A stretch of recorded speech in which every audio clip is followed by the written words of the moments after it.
Je demanderai de vérifier que vos téléphones sont sur une position d'arrêt. Après l'accueil par Monsieur le maire et dans un premier temps... Un exemple, j'ose pas dire provocateur, mais enfin un exemple, donc comme quoi l'innovation s'avère indispensable donc, pour faire avancer. Dans un deuxième temps, donc, nous aurons une série de 5 témoignages.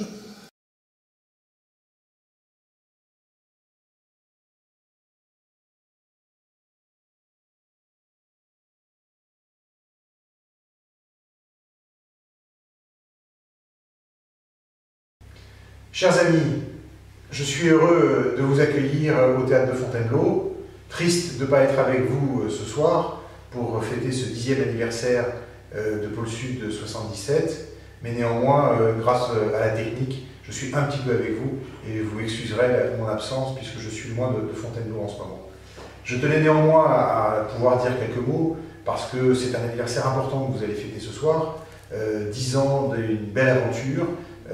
Pôle Sud 77, Denis Oulès, une idée au départ, réunir les hommes de bonne volonté, ceux qui participent à faire le développement économique de ce grand territoire qu'est le Grand Gâtinais, Sud Seine-et-Marne, Loiret, Yonne, des territoires qui subissent des découpages administratifs différents mais qui sont portés par la même réalité géographique mais aussi par la même tradition industrielle et économique. Et Denis, sans doute, sentant que l'économie allait de plus en plus se décliner au niveau des bassins de vie et des territoires, a initié un mouvement qui, au fil des ans, eh bien, s'est concrétisé dans un vrai réseau qui a été mis en place avec des partenaires institutionnels, avec des partenaires économiques, des entreprises, les chambres de commerce, bref, différents acteurs qui sont tous à chacun dans leurs compétences et chacun dans leur rôle des acteurs du développement économique.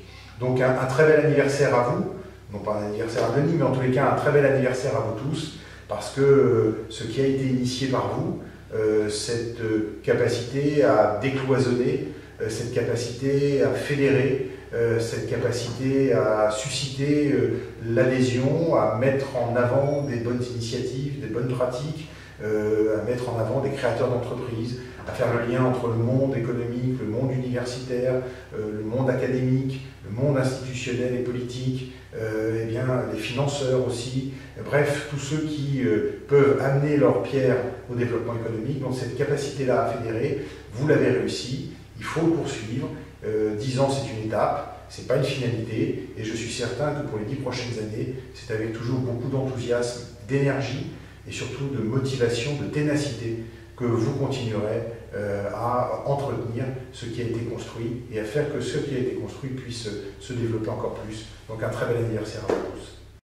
Bonjour, je vais vous parler d'un domaine d'innovation où le sens des responsabilités a toute sa place et cet exemple illustre, explique aussi toutes les initiatives de Pôle Sud Paris depuis 10 ans. Et ici Gaston Laroche, porte-parole du masochiste. Nous avons eu vent des interrogations de la population au sujet de l'exploitation du gaz de schiste. Vous êtes plusieurs à vous poser des questions telles que qu'est-ce que c'est ça le gaz de schiste? Pourquoi, quand, comment et combien de gaz de schiste? Et qu'est-ce que cette foreuse fait dans ma cour? En voici d'excellentes interrogations, mais nous répondrons à d'autres questions. Je vais donc vous parler d'hydrocarbures de roche-mer. En effet, l'appellation gaz de schiste est doublement impropre. D'abord, parce qu'il s'agit plutôt d'argile que de schiste. Et ensuite, s'il y a une probabilité de gaz dans le sud-est de la France, du côté de Montélimar, il y a très certainement sous nos pieds, dans le bassin parisien, plutôt du pétrole visqueux, du pétrole. Et donc, on parle d'hydrocarbures de roche-mer. Regardez bien, écoutez attentivement ce document, ça fait 2 minutes et demie. Vous aurez tout compris après ce document. Le schiste est la roche sédimentaire la plus répandue sur la planète. Certains schistes contiennent du méthane piégé dans leurs fissures. De ce fait, d'énormes réserves de gaz seraient réparties partout dans le monde. Les réserves mondiales de gaz de schiste sont estimées à 448 000 milliards de mètres cubes, environ 140 ans de la consommation actuelle de gaz naturel. Plus de la moitié de ces réserves se trouvent en Asie et en Amérique du Nord. À la différence des réserves conventionnelles, la roche est ici à la fois source et réservoir. Il est donc impossible de pomper comme dans les poches de gaz naturel. Les quantités de gaz de schiste par mètre cube de roche sont très faibles, et son extraction est techniquement complexe. L'une des techniques est l'hydrofracturation. La fracturation hydraulique consiste d'abord à forer un puits vertical qui traverse les couches géologiques sur plusieurs kilomètres. Pour isoler le puits des nappes aquifères traversées, on introduit une succession de 2 à 3 tubes d'acier les uns dans les autres en injectant du ciment entre eux pour assurer l'étanchéité du conduit. On réintroduit le foret pour obliquer dans la couche de schiste et forer à l'horizontale sur 1 à 2 km en 4 à 8 semaines. Un tubage est ensuite installé dans la partie horizontale du puits et perforé à l'aide de charges explosives de quelques grammes.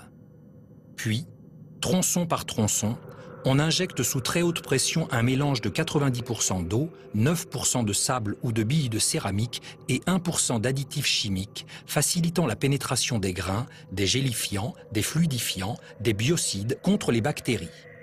12 à 20 000 mètres cubes d'eau sont nécessaires pour fracturer la roche sur plusieurs dizaines de mètres autour du tube. L'eau reflue, mais les grains de sable maintiennent ouvertes les nombreuses micro-fissures de la roche-mère, par lesquelles les eaux saumâtres et les hydrocarbures liquides ou gazeux s'échappent et sont pompés vers la surface. Cette technologie nécessite non seulement des millions de litres d'eau, mais aussi l'addition de nombreux produits chimiques. Si une moitié de l'eau peut être récupérée, l'autre moitié peut se diffuser jusqu'aux nappes phréatiques, risquant de polluer l'eau potable. Une autre source de pollution est constituée par les inévitables fuites de gaz au cours de l'extraction, le méthane contribuant beaucoup à l'effet de serre. De ce fait, l'exploitation des gaz de schiste est très controversée. Et si elle s'est d'abord développée aux États-Unis et au Canada, la prospection prend son essor en Chine, en Australie et aussi en Europe. Vous le savez, dans le bassin parisien, sous nos pieds, il y a déjà des hydrocarbures conventionnels qui sont exploités depuis des années par des compagnies bien connues, responsables, professionnelles, qui font ce travail. Je pense que vous pouvez d'ailleurs aller les voir d'une manière, je répète, très professionnelle. C'est du pétrole qui est ensuite raffiné à Nangy. Et il est très probable qu'entre 2000 et 3000 mètres de profondeur, dans le Permien jurassique inférieur, il y a aussi des hydrocarbures de roche-mère pouvant être éventuellement exploités suivant les méthodes les plus éprouvées. Mais écoutons d'abord les opposants. Si on va vers la fracturation hydraulique, en plus de toucher des eaux de surface, on va toucher des eaux souterraines profondes. Et ça va être très dommageable. Et là-dessus, l'eau souterraine est quelque chose de précieux ici, parce qu'elle est en interdépendance avec les eaux de surface. Je veux dire, on se passera de pétrole, mais on ne se passera jamais d'eau. 70% de l'eau que l'on va injecter sous terre, alors avec les additifs chimiques, etc., vont rester sous terre. Il n'y a que 30% que l'on remonte. Et sur ces 30% encore, il va y en avoir X, et un gros X% qui va rester en surface et sur lesquels on ne sait pas quoi faire. Ce qui est en cause dans le gaz de schiste, c'est la fracturation hydraulique, l'injection d'eau, des millions de litres d'eau à très haute pression avec des produits chimiques. Ça fait partie de l'exploration. Le 24 janvier 2010, Gazland, le documentaire de Josh Fox, est projeté au festival de cinéma indépendant de Sundance dans l'Utah. Puis, il est diffusé sur la chaîne HBO le 21 juin 2010. Le film produit un effet sidérant sur les spectateurs et se raconte comme une traînée de poudre qui enflamme l'imaginaire collectif. C'est cette image de robinet en feu qui fait le tour du monde sur les réseaux sociaux et Internet et propulse Josh Fox au devant de la scène.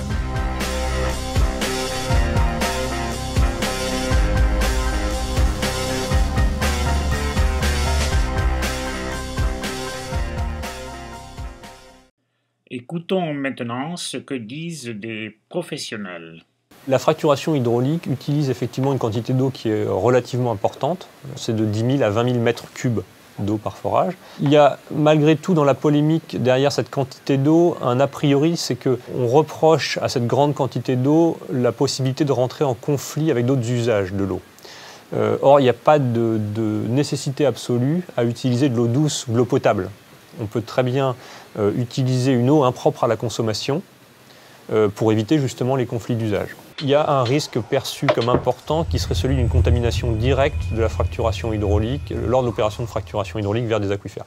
Ce risque-là, en tant que professionnel du forage, si vous voulez, on a un petit peu de mal à le considérer comme un risque important parce qu'on travaille à des profondeurs telles que pour arriver à créer un réseau de fissures, par exemple, qui remonterait sur la surface, il faudrait des puissances gigantesques qu'on est bien incapable de produire. Donc aujourd'hui, si on respecte un minimum de règles, le risque de contamination directe, une fracturation hydraulique en profondeur jusqu'à la surface, on a beaucoup de mal à y croire.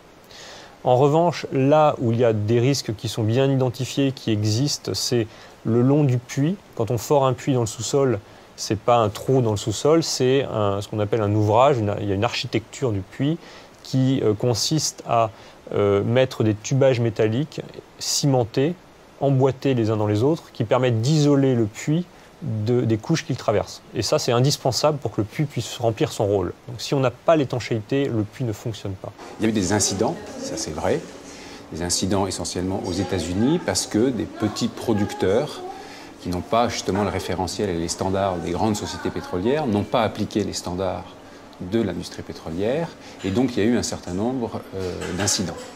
Mais ce qu'il ne faut pas faire, c'est faire des généralités à partir de ces incidents. On a besoin d'un certain nombre de produits chimiques. Ce sont des viscosifiants. Ce sont aussi des produits qui viennent tuer les bactéries qu'on a tous dans l'eau du robinet aussi, comme on utilise du chlore. Et des produits qui permettent au fluide de circuler plus facilement lorsqu'on l'injecte, ce qui permet de consommer moins d'énergie en surface. En gros, c'est à peu près le...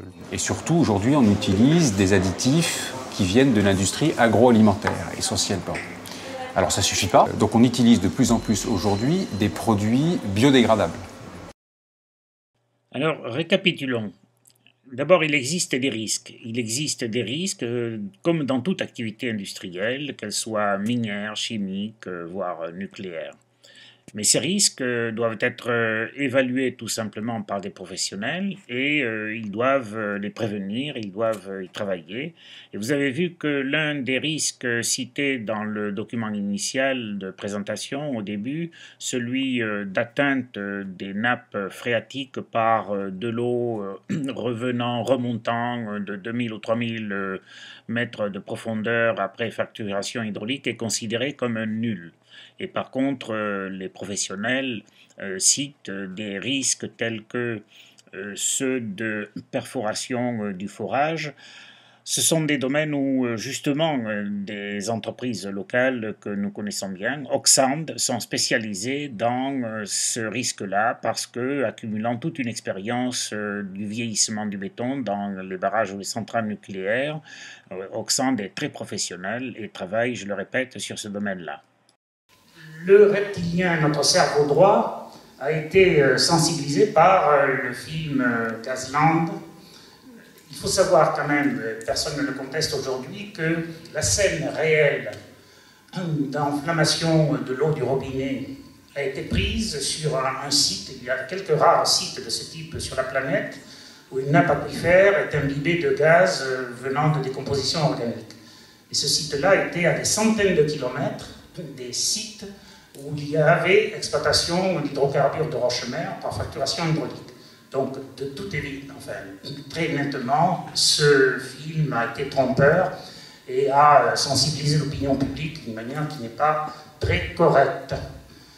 Pourtant, on a un cerveau gauche, on a un néocortex. Notre pays, la France, dispose, nous avons des frères et sœurs, des enfants qui sont ingénieurs géologues ou ingénieurs d'économie, qui travaillent dans des compagnies Schlumberger mondialement connues, présentes à Houston, dans le Texas, Total, et puis d'autres qui s'exprimeront peut-être tout à l'heure et qui justement sont dans le domaine de la prévention des risques, vous l'avez noté, de perforation du puits, qui est le risque le plus important et qui n'est pas celui de remontée d'eau à 3000 mètres de profondeur vers des nappes aquifères à quelques centaines de mètres. Alors pourquoi le cervelet qui doit réguler le cerveau droit et le cerveau gauche? Nos législateurs, nos parlementaires n'ont-ils pas interrogé ces professionnels, ce néocortex, avant de prendre une loi dont vous connaissez la situation? Moi, ce qui me fait toujours rire, c'est lorsqu'on me dit il ne faut pas regarder ce que nous avons sous les pieds, il faut d'abord qu'on discute comment on l'exploitera. Tant que vous ne savez pas ce que vous avez, ça sert à rien. Il faut procéder par étapes. Je vous rappelle quand même que l'exploration, ce sont qu'à 90% des recherches géologiques. C'est-à-dire vous pouvez faire une grande partie d'exploration sans même percer un trou. Ce qui frustre actuellement la communauté scientifique, c'est qu'il n'existe aucun crédit de recherche pour faire ce genre de choses. Il existe énormément d'archives de travaux géologiques qui ont été accomplis dans les années les plus récentes, alors que les estimations qui ont été publiées reposent sur des études beaucoup plus anciennes, et cette archive n'est pas exploitée. Il est absurde qu'on ait une loi qui, à côté de l'interdiction de la fracturation hydraulique, prévoit un volet de recherche, que ce volet soit actuellement inexistant. Écoutons ce que nous dit Jean-Claude Amezen, qui est le président du Comité consultatif national d'éthique et qui est aussi le producteur de l'émission que certains d'entre vous écoutent peut-être sur France Inter le samedi matin, je crois, sur les épaules de Darwin. L'ignorance n'est pas le garant d'une conduite éthique. C'est pas parce qu'on s'interdit de connaître et de comprendre qu'on devient moral. C'est lorsque, à partir de ce que la recherche permet de produire, on décide collectivement, en réfléchissant, ce qu'il convient ou pas, ce qu'il est souhaitable ou pas de faire. Alors, vous êtes pour ou contre l'exploitation des hydrocarbures de roche-mer ? Si vous êtes pour, eh bien, vous approuvez l'acceptation que nous avions faite en avril 2011, avant la promulgation de la loi Jacob, l'acceptation d'un projet conduit par Gilles Dromard de l'École normale supérieure de Lyon, présenté à des candidats à la création d'entreprises étudiants en MBA de l'INSEAD. Tarsis Energy, pour faire vite, Tarsis Energy, c'est le test de culture microbienne pour accélérer la transformation de l'argile en hydrocarbures, qui nécessite certes de faire des expériences in situ en forage profond, mais qui ne nécessite pas de faire de fracturation hydraulique. Et d'ailleurs, Gilles Dromard est un chercheur qui continue à travailler sur le sujet, puisque cette publication internationale de juillet 2015 cite encore son nom. Vous êtes contre, et on peut le comprendre, notamment le fait de refuser l'exploitation pour garder des réserves pour plus tard. Mais alors, vous êtes doublement complice de l'augmentation de la dette souveraine de notre pays. D'abord parce que je vous rappelle que depuis 1993, la balance des paiements dans ce domaine, importation d'énergie, d'hydrocarbures et de gaz, est largement déficitaire, et ce n'est pas encore avant longtemps qu'on remplacera, surtout avec des problèmes d'industrialisation massive, par de l'éolien, des énergies non renouvelables ou de la biomasse. Donc, une aggravation de la dette souveraine, et puis aussi, doublement, parce que si on ne fait pas de la recherche, si on ne prend pas des brevets comme Gilles Dromard aurait pu le faire, ben on risque dans 5 ans, dans 10 ans, dans 15 ans, quand on en aura besoin, de payer des royalties à des pays étrangers. C'est pas bon tout ça. C'est la raison pour laquelle nous, Pôle Sud Paris, eh bien, on dit qu'il faut développer des innovations pour de nouvelles activités exportatrices. Et c'est la raison pour laquelle, depuis 2005, avec une première conviction, une leçon d'économie numéro 1, l'économie productive créatrice de richesse d'un territoire avec ses frontières et sa balance du commerce extérieur. C'est celle qui est faite avec le sol, le sous-sol, les nappes aquifères, les lacs et les rivières, et avec la science de sa recherche et de ses ingénieurs pour fabriquer les produits essentiels dont on a besoin en évitant de les importer, ou bien pour fabriquer des produits sophistiqués, des moteurs d'avion, ou bien des produits de luxe, des parfums, du champagne, afin de vendre à l'extérieur de nos frontières, ce qui permet d'acheter tout ce que l'on n'a pas, le pétrole, des minerais spéciaux, etc. Et c'est l'économie productive qui génère l'économie résidentielle, celle de la femme qui nous a fait naître, celle des enseignants qui nous apportent des connaissances, celle des médecins et hôpitaux qui nous soignent, celle des juges, avocats, gendarmes, policiers qui assurent notre sécurité, même le BTP en dépend, parce qu'on ne construit les murs d'une ferme que si on exploite les champs autour, on ne construit les murs d'une usine ou bien les logements des ouvriers, techniciens, ingénieurs, que si l'usine est prospère. Et donc, les économistes résument, c'est un emploi de l'économie primaire productive qui génère 3 à 6 emplois de l'économie résidentielle, ce qui conduit à ne pas confondre création d'emplois et création de richesse. D'ailleurs, il y a des emplois qui sont créés qui tuent la pérennité de certaines activités productives puisqu'elles pompent sur les sources de l'économie productive. Deuxième conviction, on laboure un territoire pertinent, celui du Grand Gâtinais, celui des 8 bassins de vie qui sont bien connectés par un réseau de transport collectif ferroviaire. Voilà ce pourquoi, depuis 10 ans, nous avons œuvré. Et maintenant, place à nos témoins.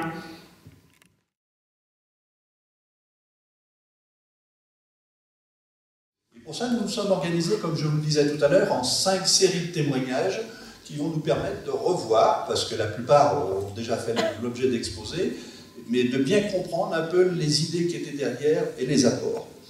La première série de ces témoignages s'intéresse à la valorisation des résultats de recherche publique, donc le schéma un peu classique, et je vais appeler pour ça, si possible, pour me rejoindre, Arthur Monfort-Camille, M. Patrick Septier, Steve Van Zutphen, Madame Lacôte. Je vais vous parler de la création de ma première société, Céramide, en 2005, lorsque j'ai décidé, avec 3 cofondateurs, de valoriser les résultats de recherche que nous avions menés et de créer la société, l'entreprise. Nous étions confrontés à un problème assez simple, c'est où installer l'entreprise. Donc j'habite avec ma famille à Butier, qui est tout près de Malesherbes. Certains d'entre vous connaissent certainement ce village. Et je travaillais à l'École centrale Paris, donc à Châtellerault-Malabry. Le choix était difficile, donc il fallait soit déménager et s'installer près de Paris, ou alors trouver des locaux dans la région. Donc très vite, je me suis intéressé à des locaux à Fontainebleau ou aux alentours. Et malheureusement, je n'ai pas forcément trouvé des lieux d'accueil adaptés. À l'époque, en tout cas, les choses changent. Aujourd'hui, je pense que c'est plus facile. Et on était dans ces questionnements lorsque Denis m'a contacté. Alors j'étais un peu étonné parce que je ne connaissais pas Denis. Et il m'a proposé de venir présenter le projet à un des synapses, c'était le 5e, je pense, où j'ai pu exposer un peu de quoi il s'agissait. Pour faire vite, c'est la production d'hydrogène pour les énergies renouvelables et le traitement de l'eau. Et suite à cette présentation, j'ai été très vite mis en contact avec le comité de communes de Moret-sur-Loing, à travers M. Septier, ici présent. Et on a été vraiment soutenus pour pouvoir installer la société dans cette région. Les efforts ont été, je pense, très grands, puisque la communauté nous a proposé de bâtir un bâtiment adapté à nos besoins, et on s'est installé. Donc, merci beaucoup. Et aujourd'hui, la société Céramide emploie une quinzaine de personnes, fait un chiffre d'affaires d'1 million d'euros en 2014, j'espère plus cette année, et encore davantage l'année prochaine. Et en tout cas, c'est une société qui a, ou qui peut avoir de l'avenir. Très intéressé par la démarche qui avait été faite par l'entreprise Céramide, et puis Arthur. Donc nous étions en recherche un peu d'image sur notre pôle économique des Renardières, et nous avons pensé que aider une entreprise qui débutait, extrêmement novatrice, extrêmement porteuse dans son domaine, pour nous pouvait être un point de départ important. Et puis nous avons loué le bâtiment, bien évidemment, et voilà. Et donc ça s'est développé, ça nous a permis également d'attirer d'autres entreprises qui ont dit bon, il y a de la recherche, il peut y avoir d'autres opportunités sur tout ce qui est un peu tout l'environnement. Voilà. Et donc aujourd'hui, nous avons plusieurs entreprises que nous aidons à s'installer sur cette zone un peu avec le même principe. Voilà, donc c'était une bonne rencontre et je souhaite que pendant longtemps encore nous puissions collaborer pour ce développement. Donc moi, Steve Forsjøtve, je suis hollandais de nationalité. J'ai suivi un parcours de chercheur classique avec des études puis une thèse et je suis venu en France en 2005 pour une postdoc à l'école polytechnique donc à Saclay. À ce moment-là, avec mes collègues, j'ai fait une invention de polymère qui peut lier des métaux. Qui était très intéressant à l'époque, donc on l'a breveté, mais on n'a pas fait autre chose avec tout de suite. Après, moi, j'ai pris un travail ici à Fontainebleau, ou à Vaud, chez Corning, où j'étais chercheur pendant quelques années, avant qu'il y avait une plan de restructuration, comme ils aiment bien faire à Corning, dont j'ai profité pour partir et me remettre sur le projet de polymère, donc obtenir une licence de brevet de Polytechnique et puis pouvoir créer une entreprise autour de ça. Donc ça c'était en 2010. C'est au tout début que j'ai rencontré Denis à une occasion de présentation de projet à l'INSEAD. Donc grâce à cette mise en relation, on a pu travailler avec des professeurs et des étudiants de l'INSEAD pour vraiment travailler le côté business plan et développement de la société. Et puis après, une fois créé la société, on a aussi besoin de locaux. Donc on a encore une fois tourné vers Denis, qui nous a mis en relation avec les gens de la communauté de communes de Nemours.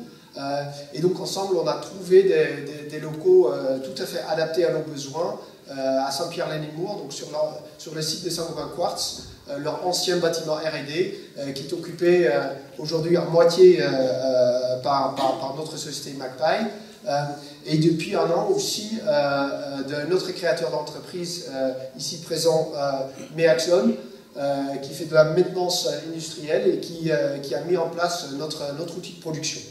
Donc Magpie, c'est une société qui produit des résines pour le traitement de l'eau industrielle, spécifiquement pour récupérer des métaux précieux.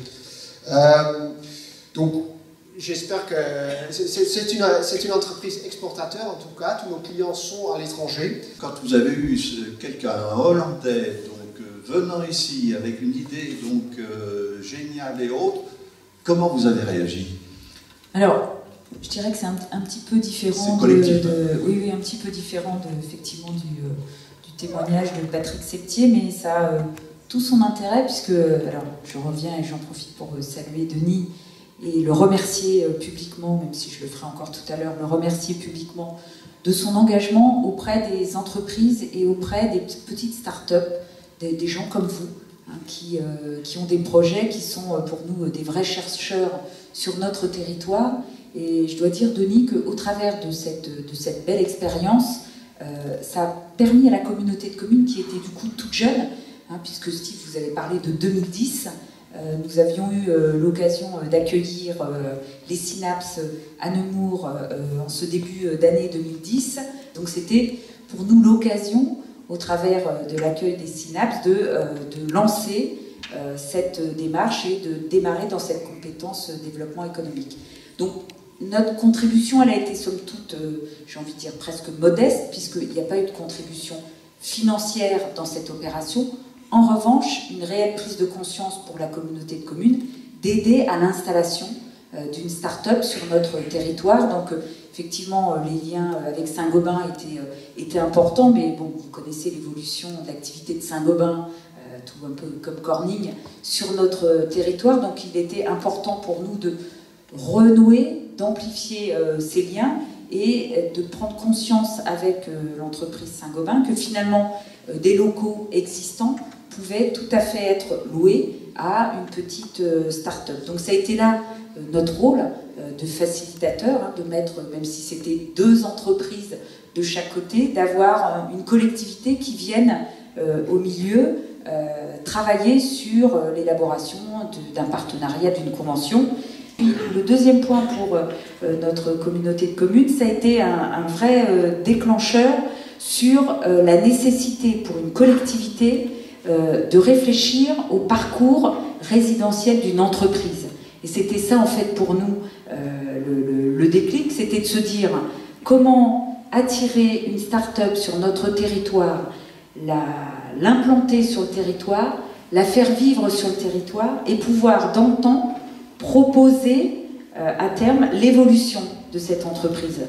Parce que notre espoir et le vôtre, c'est de grossir, hein, bien évidemment, c'est de créer des emplois, et c'est vraiment l'interrogation qu'on a eue dans notre communauté de communes, ce qui du coup a déclenché la réhabilitation de bâtiments pour y faire ce qu'on appelle des ateliers relais. Donc c'est la possibilité pour des artisans qui démarrent d'avoir un petit bureau et des locaux pour pouvoir y stocker leur matériel, et puis la possibilité de regarder sur l'ensemble du territoire une offre immobilière d'entreprises, mais qui permettent d'accueillir des entreprises plus importantes ou de permettre à des entreprises de grossir. Donc c'est ce qu'on est en train de regarder, et c'est vrai que j'avoue qu'en créant cette communauté de communes, c'était pas forcément cette démarche que l'on avait à l'esprit. Je m'appelle Benoît Gobard, j'ai créé une entreprise qui s'appelle Extramat et qui conçoit et qui produit des engins de manutention, de petite manutention pour l'agriculture et le BTP. Et j'ai rencontré Pôle Sud Paris via à l'époque Oseo qui m'a permis dans un premier temps de participer ou d'aller à des conférences ou de jeunes entrepreneurs, et, enfin pas forcément jeunes, mais des porteurs de projets ont présenté leur projet à des investisseurs. Et ensuite, j'ai participé l'année dernière à un bootcamp à l'INSEAD où on m'a confié avec des élèves, nous avons travaillé pendant 48 heures sur la présentation de mon projet, de l'entreprise pour lever des fonds et puis pour également avoir une vision financière de son entreprise pour son développement et puis également pour la valorisation de l'entreprise et de la propriété intellectuelle qui est liée au produit.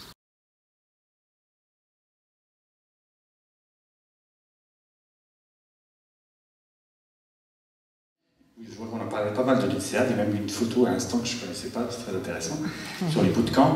Oui, au niveau de l'INSEAD, juste pour recadrer un petit peu, donc nous accueillons chaque année 1000 étudiants dans le programme MBA qui partagent leur temps en fait entre le campus de Fontainebleau et Singapour. Ces étudiants, juste pour expliquer de qui il s'agit, c'est des jeunes qui viennent de partout dans le monde, qui ont en moyenne 30 ans, une première expérience de 5 ans en moyenne, et qui viennent effectivement pour suivre un cours de management et réorienter ou accélérer leur carrière. Alors, quid de l'entrepreneuriat? Beaucoup de ces étudiants sont intéressés pour travailler en entreprise, pour prendre plus de responsabilités, mais on a également un grand intérêt pour l'entrepreneuriat. On estime qu'à peu près 40% de nos étudiants, ça dépend des années, vont choisir des électifs qui ont un lien avec l'entrepreneuriat au sens général. Et à la sortie, selon les dernières statistiques, on a à peu près 10% des étudiants qui vont plutôt aller vers l'entrepreneuriat, que ce soit la création d'entreprise, la création de start-up, la reprise d'entreprise. Donc c'est un chiffre relativement important. C'est pas très facile de suivre parce que nous avons 50 000 anciens, mais néanmoins il y a certaines grandes réussites qui sont connues. Donc, on parle beaucoup actuellement du fondateur de Blablacar qui est passé sur les bancs de l'INSEAD il y a quelques années. Il y a eu d'autres noms, je ne vais pas commencer à citer parce que je n'en sortirai plus. Il y a un autre élément intéressant qui est sorti il n'y a pas très longtemps dans les classements. Il y a un organisme qui s'appelle PitchBook aux États-Unis qui travaille dans le domaine du venture capital et qui s'est amusé à faire un classement, parce que c'est la mode, on fait des classements pour tout et n'importe quoi, donc vous ne connaissez pas. Ils ont classé effectivement les réseaux d'anciens en termes de levée de fonds auprès des fonds de venture capital, et l'INSEAD a été classé 7e mondial auprès des écoles de management, où ils ont trouvé que finalement, apparemment, dans leur base de données, il y a une centaine d'anciens de l'école qui ont levé, sur les 5 dernières années, 1,2 milliard de dollars. C'est des sommes relativement importantes. Si on regarde au niveau de l'Europe, bien sûr, on est en tête. Et en fait, 1,2 milliard de dollars, c'est plus que la somme des 9 écoles de management en Europe, dont 2 très connues écoles de commerce françaises, qui sont cumulées tous ensemble, ça fait moins d'1 milliard. Donc on est très largement au-dessus. Alors, où est-ce qu'ils sont ces entrepreneurs? Bon, ils ne sont pas tous rue Royale, non. Heureusement, parce que sinon ça ferait peut-être exploser le prix de l'immobilier à Fontainebleau. Ils sont un peu partout dans le monde, et ça je dirais que c'est dû à la fois à notre ADN, puisque nous, par principe, nous accueillons une population qui est très internationale. On a plus de 80 nationalités dans nos promotions. Nous avons une règle qui fait qu'aucune nationalité dépasse 12%. Les Français sont les 3e, mais ils sont qu'à 7%. Donc c'est très international. Et typiquement, nos étudiants vont venir d'un pays, partager leur année entre la France et Singapour, et ensuite aller travailler soit dans leur pays d'origine, soit dans un autre pays. Donc c'est très nomade. Et je dirais que d'une façon générale, c'est quand même une tendance générale où là on a un Hollandais qui vient de nous parler. Donc c'est quand même assez courant que les gens sont de plus en plus nomades et vont un petit peu partout dans le monde. Est-ce que ça veut dire pour autant que ça n'a pas d'impact et qu'on ne peut pas créer des liens entre nos étudiants et le développement économique local? On vient de voir avec plusieurs exemples que ce n'est pas le cas, qu'il y a des possibilités de liens. Et je voudrais d'ailleurs en particulier saluer le travail que fait Pôle Sud depuis des années, puisque en réalité, toutes nos activités qu'on fait dans le cadre de l'entrepreneuriat, qu'on appelle les bootcamps, dont on a parlé de ça, des présentations avec des porteurs de projets, des mises en relation avec nos étudiants, une très grande partie de ça est faite d'une façon bénévole par Pôle Sud. D'ailleurs, si vous avez des questions à poser plus précises sur la mécanique générale, il faut demander à Denis, parce qu'il connaît mieux que moi comment ça marche à l'INSEAD, pour être intégré dans les bootcamps, etc.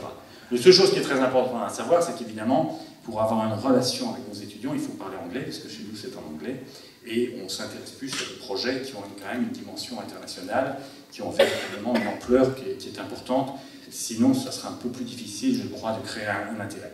Mais le grand spécialiste, c'est Pôle Sud, et je voudrais encore une fois remercier toute l'équipe de Pôle Sud depuis 10 ans qui fait ce travail de mise en relation et qui nous permet quand même de créer des liens et d'enrichir à la fois le développement économique local, mais aussi l'expérience de nos propres étudiants qui viennent à Fontainebleau, et ça montre qu'à Fontainebleau, il n'y a pas seulement un château, une forêt, mais il y a aussi une vie économique et des porteurs de projets et du dynamisme et des idées et des créateurs d'entreprises. Voilà, merci beaucoup.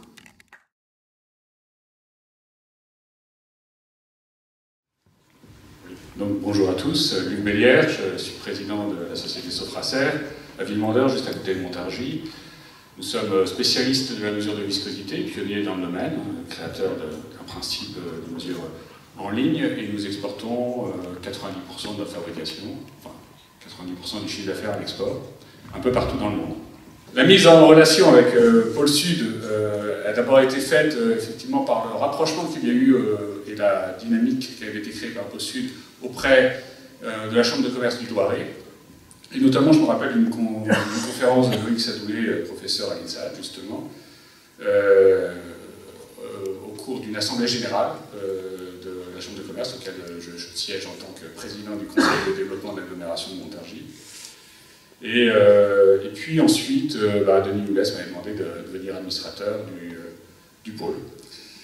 Alors en 2007, Pôle Sud Paris avait créé une dynamique qui a été rassemblée dans un groupement d'intérêt collectif, public, voilà, le GIP Sud 77, et avait réussi à embarquer justement la Chambre de commerce du Loiret là-dedans.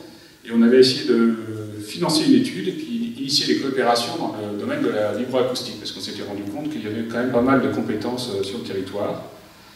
Et on a organisé quelques petites conférences, on a réussi à partager des savoir-faire, et puis au final, on s'est rassemblé avec Aurélia, donc, qui est ici, Hutchinson, Gustavo Daltra, et puis on a monté un projet de recherche collaborative financé dans le cadre du FUI, du Fonds unique d'innovation, d'investissement, je ne sais plus trop, et dans le cadre aussi du pôle Elastopole, le caoutchouc.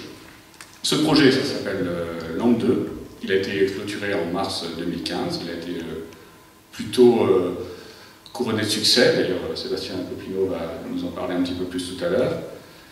Pour Sofracer, ça a été extrêmement intéressant puisqu'il nous a permis de développer et de breveter le premier viscosimètre pour élastomère et plastique en ligne, directement en ligne, donc notamment dans les procédés d'extrusion et d'injection. Donc c'est en phase de commercialisation. Nous avons signé cette année les premiers contrats. Nous avons livré les premiers équipements et installé, enfin en dehors de Hutchinson, je parle. Et c'est très prometteur. Donc voilà un projet couronné de réussite. Alors je tiens à ajouter que pour ma part, moi j'ai particulièrement apprécié le dynamisme de Pôle Sud Paris toutes ces années, notamment toute la dynamique et les efforts qui ont été déployés au rassemblement que sont ces extremadours que regroupe le Gâtinais dans 3 régions différentes, donc administrativement, 3 départements, 3 régions. C'est extrêmement compliqué de faire vivre tout ça. Et on voit que ça a été un catalyseur extrêmement efficace, puisqu'il y a des élus de tous ces territoires qui participent régulièrement à vos réunions, à nos réunions, pardon. Et puis, c'est aussi facilitateur de pas mal de petites choses, parce que quand, moi, il y a quelques années, j'ai reçu les distributeurs du monde entier à l'entreprise, eh bien, Pôle Sud nous a facilité l'accès à une visite privée de l'INSEAD et une visite nocturne du château de Fontainebleau. Donc on voit qu'en dehors du monde industriel, il y a aussi quelques atouts à collaborer avec Pôle Sud. Voilà, merci. La société Aurelia, nous, on développe des algorithmes de reconnaissance sonore, qu'on appelle aussi en anglais Audio Analytics, pour détecter des événements anormaux au sens large. Alors, soit pour des applications industrielles, comme les applications de Chinson, qui ont été le sujet de ce projet-là, mais aussi sur d'autres applications de détection de bruit dans l'environnement et dans le domaine de la sécurité. Aujourd'hui, notamment, nous, on se développe le plus dans la détection des signatures acoustiques des drones, qui est un marché assez porteur pour nous. Le projet LAMP, pour nous, c'était l'occasion déjà de rencontrer et de nouer des relations assez fortes avec des industriels, notamment Hutchinson, et puis aussi d'expérimenter un peu notre technologie sur ces problématiques de détection de panne, détection de dysfonctionnement sur des mécanismes industriels. D'accord, merci beaucoup. Monsieur Bertrand Vincent, je sais, trouver de l'intérêt et à favoriser, puisque votre mission c'est d'aider et favoriser. Oui, bien, l'opportunité pour nous, ça a été de rencontrer Rémi Poitvin et Boris de Fréville avec Denis Oulès, je dirais l'INSEAD, puisque Rémi terminait son MBA, et donc la rencontre à la fois de Boris de Fréville, qui portait cette innovation technologique, l'expérience de Rémi Poitvin en termes de développement de business à l'international, et formé, issu du MBA de l'INSEAD, trouver tout son sens. Au-delà de ça, ce qu'on a souhaité, c'est trouver, je dirais, une implantation sur le site. Donc, je suis Sébastien Copineau, je suis ingénieur et je travaille au centre de recherche Hutchinson. Donc Hutchinson, vous connaissez peut-être cette entreprise, c'est une entreprise qui a un peu plus de 160 ans d'existence aujourd'hui. Et c'est une entreprise qui investit beaucoup dans l'innovation depuis longtemps. Et dans ce cadre-là, on est amené à lancer des projets qui sont parfois très en avance de phase. Et donc c'est notamment ce qu'on a fait dans le cadre du projet LAMP 2 que Luc vient de nous présenter très rapidement. Donc LAMP 2, ça a démarré il y a maintenant 4 ans. Et pour vous expliquer vraiment très succinctement, parce qu'on ne va pas résumer en 3 ou 4 minutes 3 ans de travaux de plusieurs entreprises, l'objectif du projet LAMP 2 était double. Il y a un premier objectif qui recouvre ce qu'on appelle la maintenance prédictive. La maintenance prédictive, c'est la capacité qu'on a, en surveillant une machine par les bons moyens, de prédire son état de santé à un instant T et de prédire quand on va avoir besoin de la réparer ou d'effectuer une maintenance. Deuxième objectif de ce projet, c'est la surveillance de procédés. Et la surveillance de procédés, c'est ce qui va nous permettre au quotidien de garantir qu'on va alimenter nos clients avec des matériaux, avec des produits qui répondent au cahier des charges qu'ils nous envoient. Donc, dans le cadre de ce projet LAMP 2, on avait ce double objectif. Et on s'est intéressé à un certain type de machines, qui sont des machines relativement conséquentes, puisque ce type de machine ne tiendrait pas, par exemple, sur cette scène. Un mélangeur caoutchouc, c'est quelque chose qui fait un peu plus grand que la scène sur laquelle on se trouve actuellement. Et donc on a étudié les mélangeurs à caoutchouc principalement, mais aussi les extrudeuses. Donc un mélangeur à caoutchouc, qu'est-ce que c'est? Ou un mélangeur élastomère, c'est une grosse cuve dans laquelle on va rassembler des ingrédients qu'on va mélanger, comme son nom l'indique. Et ces ingrédients, ils vont être de type divers. Il va y avoir des noirs de carbone, c'est de la petite poudre, des particules de quelques microns, des élastomères qui vont se présenter sous différentes formes, et des huiles, qu'on appelle aussi plastifiants, et qui vont permettre de mélanger justement, un peu comme quand vous faites un gâteau, vous avez de la farine, des œufs, du beurre, une matière grasse. Nous, on fait un petit peu la même chose quand on fabrique nos mélanges. Donc ce mélangeur, pour s'assurer qu'il fonctionne bien, on a besoin de savoir que ce qu'on met dedans, c'est la bonne matière avec la bonne consistance, que la cinématique, c'est-à-dire toute la partie moteur qui va entraîner les pales du mélangeur et qui va assurer le mélange, fonctionne bien. Donc une cinématique, ça passe par des moteurs, des réducteurs et des rotors. Et donc on a utilisé tout un tas de capteurs qui ont été apportés par les différentes TPE et PME qui ont participé au projet. Et on a besoin de surveiller également le fonctionnement du cycle. Ça, c'est la recette de cuisine que nous, on implémente tous les jours dans toutes nos machines. Donc voilà, même si Hutchinson, avec son centre de recherche qui représente à peu près 250 à 300 personnes aujourd'hui à Montargis, dispose en interne de compétences très pointues dans plein de domaines, plein de corps de métier, on a découvert, et c'est pas vraiment seulement par le projet Land 2, mais on a parfois besoin de personnes extérieures qui sont encore plus pointues que nous. Donc ça permet d'optimiser la maintenance et d'optimiser le temps d'utilisation des machines, ce qui, je ne vous le cache pas, et vous le savez sans doute, est un des nerfs de la guerre pour conserver des industries pérennes aujourd'hui sur nos territoires. Il s'agit de travailler avec des équipements qui fonctionnent bien et qui fonctionnent longtemps et pour lesquels on n'a pas de surprise, surprise étant les pannes inopinées.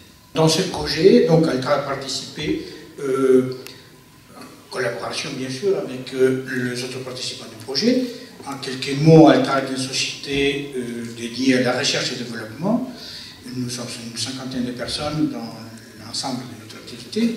Et je peux résumer les acquis de notre travail, de notre participation conjointe dans ce projet sur 3 points de base. La première chose, nous avons beaucoup avancé dans notre capacité de caractérisation par méthode préparative de milieux complexes, des milieux bizarres, comme c'est le cas du caoutchouc, mais nous avons fait une extension de cette capacité. Et pour vous donner un exemple bien pratique, nous travaillons maintenant dans la caractérisation en ligne d'asphaltène et des huiles lourdes. Et là, nous revenons sur le cœur de votre exposé concernant des hydrocarbures qu'on essaie de valoriser à partir des choses qui n'étaient pas valorisables jusqu'à maintenant. Deuxième point, nous avons beaucoup avancé dans nos capacités de contrôle et conduite des procédés à distance. Et l'exemple peut-être le plus intéressant, nous travaillons aujourd'hui avec Messier Bugatti pour le contrôle à distance, la surveillance et l'optimisation du procédé très critique de fabrication de composites qui intègrent les freins des avions. Donc quelque chose qui, de toute évidence, exige des compétences très pointues. Et en troisième lieu, quelque chose d'un peu plus conceptuel, le travail que nous avons développé ensemble nous a permis, par exemple, avec la société Sofracer, avec Aurélie aussi, d'aller au-delà des sujets que nous avons traités dans ce projet et de pouvoir travailler, de développer, d'avancer dans d'autres secteurs d'application à partir de la connaissance de nos méthodes de travail que nous avons acquis. Il parlait d'une collaboration autour des technologies vibroacoustiques entre une entreprise de Seine-et-Marne et une entreprise du Loiret. Nous avons beaucoup d'exemples où on a des petites entreprises, des PME qui viennent par exemple de Brive-la-Gaillarde, qui étaient spécialisées dans les produits actifs dans les cosmétiques, qui se sont rencontrés dans le cadre du CEDEP avec un grand groupe de géophysique et qui ensemble, en discutant informellement, ont développé un énorme projet pour une grande entreprise de cosmétiques internationale. Un projet qui aurait mis entre ce fournisseur de cette grande société 3 ans ou 3 ans et demi, qu'ils ont développé en 7 mois. L'idée, c'est d'avoir des espaces de rencontre où les petites entreprises peuvent partager leurs idées, leur agilité, leur capacité de pousser des projets, et des grands groupes qui permettent, eux, d'avoir les ressources, d'avoir des forces de marché et d'avoir cette capacité de développement à grande échelle. Et c'est vraiment d'arriver à créer ces espaces de rencontre qui est important et qui ne sont pas besoin, peu importe d'où viennent les gens, c'est l'espace de rencontre qui est important.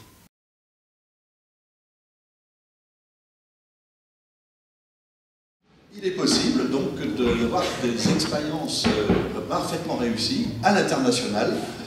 Et je pense que peut-être pour commencer, on va demander à Brune Gérard de nous présenter l'aventure Oxand. Je parle d'aventure parce qu'elle me semble tout à fait remarquable.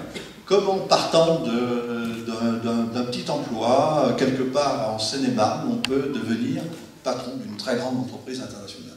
Tout d'abord, merci de m'accueillir, ça me fait très plaisir. effectivement, donc, quand j'ai démarré mon aventure en 2002, j'ai créé donc la société Auxand. J'étais dans cette petite entreprise qui est EDF, au centre des Renardières. Et donc, j'ai eu l'intention de quitter cette entreprise pour valoriser mon domaine d'expertise, qui était le vieillissement, qui est toujours le vieillissement des grandes installations industrielles, nucléaires et hydroélectriques. En pensant que ça pouvait servir à d'autres acteurs qu'EDF à mieux gérer la durée de vie de leurs installations et à optimiser finalement les choix entre prolonger la durée de vie ou reconstruire à neuf quelque chose. Donc voilà, et à cette époque, je me baladais un peu partout pour essayer de savoir ce que ça voulait dire créer une entreprise, et j'ai eu l'occasion de rencontrer Denis, donc on le citera souvent, je crois, ce soir, qui a été probablement l'un des premiers, je crois, dans mon histoire à écouter ce rêve que j'avais, l'ambition que j'avais, et qui m'a aidé aussi un petit peu à temporiser et à essayer de mettre un petit peu les briques à la bonne place pour démarrer. Donc merci, j'en profite pour te remercier. Alors j'atterris aussi du coup après à Pôle Sud lors de sa création. Alors d'une première façon, en cotisant chaque année, je lance un appel, cotiser chaque année à Pôle Sud. Et la deuxième chose, en lui offrant un dîner à Denis pour continuer à échanger, à partager. Et je note que j'apprends encore des choses, puisque je me dis qu'il y a des choses qu'il faut qu'on fasse entre Auxand et Hutchinson et Aurelia probablement. Voilà, donc en deux mots, Auxand, je ne sais pas si en deux mots, donc on est le spécialiste du vieillissement, de la gestion des grandes installations industrielles et publiques. Et nous vendons des prestations de conseil, des études, pour aider nos clients à optimiser leur coût de maintenance, leur durée de vie de leurs installations, dans le nucléaire, dans le pétrole, mais aussi dans les grandes installations publiques comme le ferroviaire. Juste deux, trois exemples très rapides. Le logiciel qui aujourd'hui, on vend le logiciel aussi, le logiciel qui aujourd'hui optimise l'inspection des 5000 bâtiments de l'aéroport de Paris, c'est le logiciel Simeo d'Auxand. Le logiciel qui aujourd'hui optimise l'ensemble des coûts de maintenance sur les prochaines années du patrimoine de la défense nationale, donc les casernes, les ports, les aéroports, c'est 80 000 infrastructures, c'est Simeo avec Auxand. Le logiciel qui optimise la gestion des ciments, justement ces problématiques de fuite dont on parlait tout à l'heure sur les puits de pétrole pour l'exploitation de schistes en Amérique du Nord, et notamment de sable bitumineux au Canada, c'est du Auxand. Voilà, on travaille pour ces grands industriels. Donc aujourd'hui, Auxand, le siège est basé à Avon, environ 150 personnes. Et on fait 70% de nos revenus un peu partout dans le monde, et 30% seulement en France. Mais donc voilà, on retrouve bien ici à la fois le local, mais aussi l'aventure internationale, la croissance. Tout est possible à partir d'ici, tout à fait, quand on veut. Voilà, et un peu de sueur. Voilà, un peu de sueur, de persévérance. Voilà, je pense des startups qui se développent sur nos territoires. Juste un petit exemple, moi j'en profite maintenant, j'ai la possibilité d'être un peu business angel. Et donc voilà, je cite deux entreprises que je voulais vraiment mentionner. La première qui est sur Avon, Calexion, qui est une entreprise qui se développe. Quelques personnes dans la salle aident aussi ce créateur. Pôle Sud connaît très bien, donc avec David René qui développe notamment pour tous les chantiers Vinci dans le monde, maintenant de plus en plus, des plateformes, je ne sais pas comment ça s'appelle, des systèmes de serveurs assez innovants, faits sur mesure, une toute petite équipe là à Avon, donc David René. Et de l'autre côté, je suis aussi un autre projet qui s'appelle Soyuz, qui est un projet dans la plateforme internet, qui a pour but d'ailleurs je vous recommande, vous voulez acheter un smartphone, un iPad, un ordinateur, une imprimante, vous ne savez pas quoi choisir, vous allez sur la plateforme Soyuz, vous allez avoir une dizaine de questions et ça va vous sortir les matériels, les prix qui correspondent le mieux à votre besoin. Voilà, donc voilà deux exemples de soutien à la création d'entreprises. Le réseau Entreprendre, qu'est-ce que c'est en deux mots? C'est une association de chefs d'entreprise, donc nous réunissons à peu près aujourd'hui 400 chefs d'entreprise sur un territoire qui est grosso modo voisin de celui de Pôle Sud. Et ces chefs d'entreprise se mobilisent bénévolement se mobilisent pour aider, accompagner des startups, des nouveaux créateurs, mais aussi des repreneurs d'entreprise. Nous les aidons par des prêts d'honneur. Donc aujourd'hui, on va de 15 000 à 100 000 euros. Ça aurait été sympa, 100 000 euros à l'époque, tu vois qu'on a évalué. Donc 100 000 euros sans garantie et sans intérêt. Mais surtout, et vraiment je dis surtout, c'est par de l'accompagnement, à la fois individuel et collectif, par des chefs d'entreprise expérimentés qui viennent donner de leur temps et puis de leur expérience et puis des idées. Bruno, il a bénéficié de ce dispositif au départ et puis aujourd'hui, il nous la rend bien parce qu'il a mis à profit le principe de réciprocité, c'est-à-dire qu'à son tour, maintenant, Bruno est adhérent de Réseau Entreprendre et qu'il participe à la validation, à la sélection et puis à l'accompagnement, parce qu'il y a plusieurs de nos lauréats qui ont été accompagnés et qui, grâce à lui, maintenant sont sur les rails pour on espère une prochaine réussite et on les espère peut-être ici dans quelques années. Bonjour à toutes et à tous. Tout d'abord, bon anniversaire Denis, et plus largement, toi tu incarnes magnifiquement cette association Pôle Sud, mais 10 ans, c'est une expérience à valoriser. On voit toutes les entreprises qui ont pu être accompagnées et ces exemples sont très intéressants. Alors j'interviens ici dans la table ronde qui tourne autour d'Oxand. C'est une chance pour moi parce que Oxand c'est un très bon client. Un très bon client parce qu'on a commencé en 2002 à la création d'entreprises. Je me souviens d'un salon de la création d'entreprises à Melun qu'on a organisé avec le département. Et c'est Oxand qui a été lauréat de ce prix de la création d'entreprise. Et c'est le moment où est né le mouvement des Business Angels. Ça peut être en 2002. Et je salue ici Claude Rameau qui était présent lors de cette cérémonie déjà. Donc ça exprime le souhait des collectivités locales et de l'ensemble des collectivités locales d'accompagner la naissance d'entreprises sur le territoire. Pour l'innovation, là aussi, Bruno est un champion puisqu'il a participé à 5 projets de pôle de compétitivité depuis la naissance des dispositifs. Je les ai comptés, j'ai peut-être loupé, sur plusieurs pôles. Atlant City, dont il est membre fondateur, on l'a sollicité dès le début d'Atlant City. J'ai en tête Rix Mode, pour lequel il était animateur.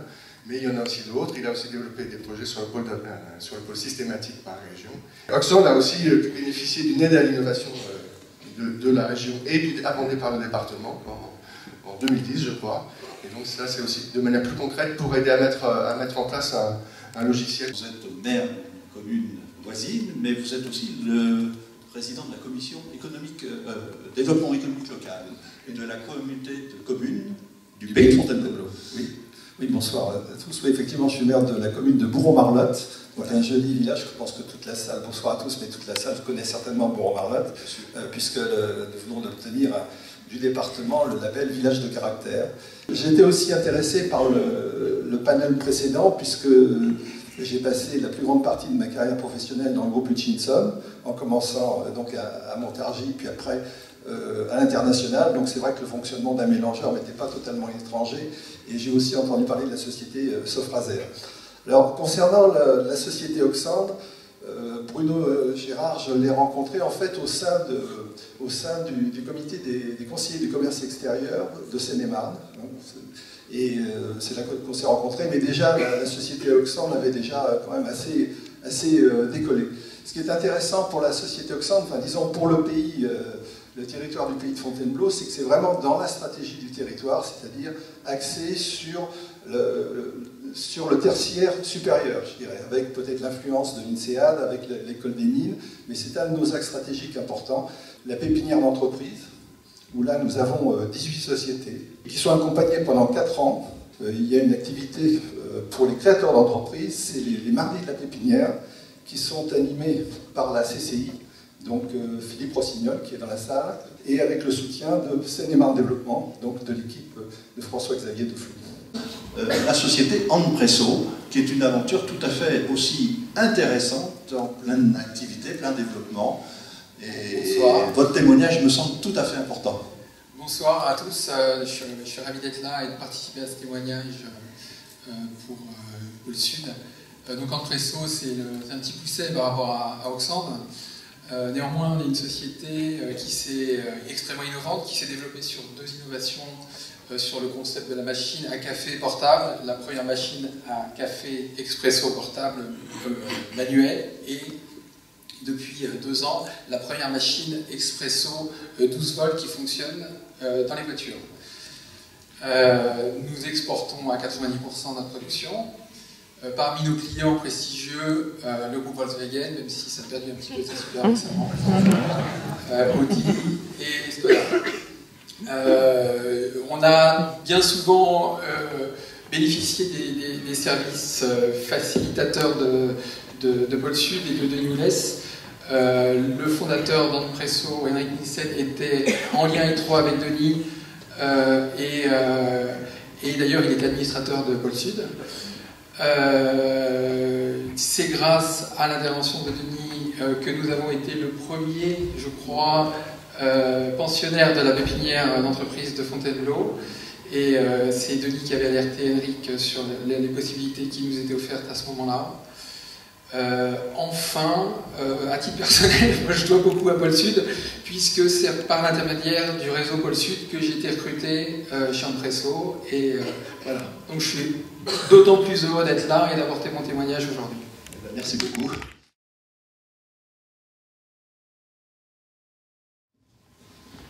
Oui, bonsoir.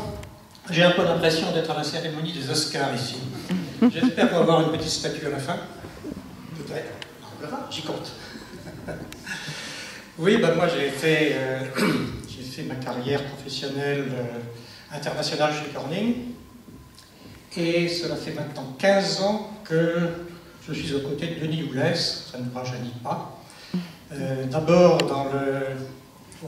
chez Résif, dont on a parlé il y a quelques instants, et puis ensuite dans Pôle Sud Paris. C'est cela qui, en 2012, nous a conduit, Pôle Sud Paris, Denis et moi, à réfléchir et à créer une structure de business angel pour aider les créateurs d'entreprises sur le territoire du Grand Gâtinais.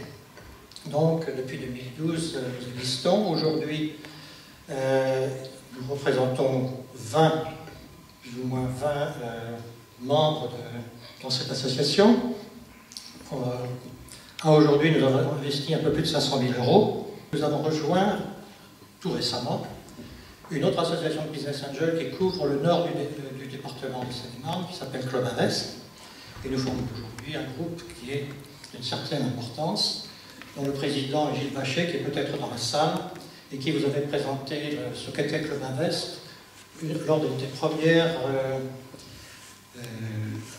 synapses en 2005.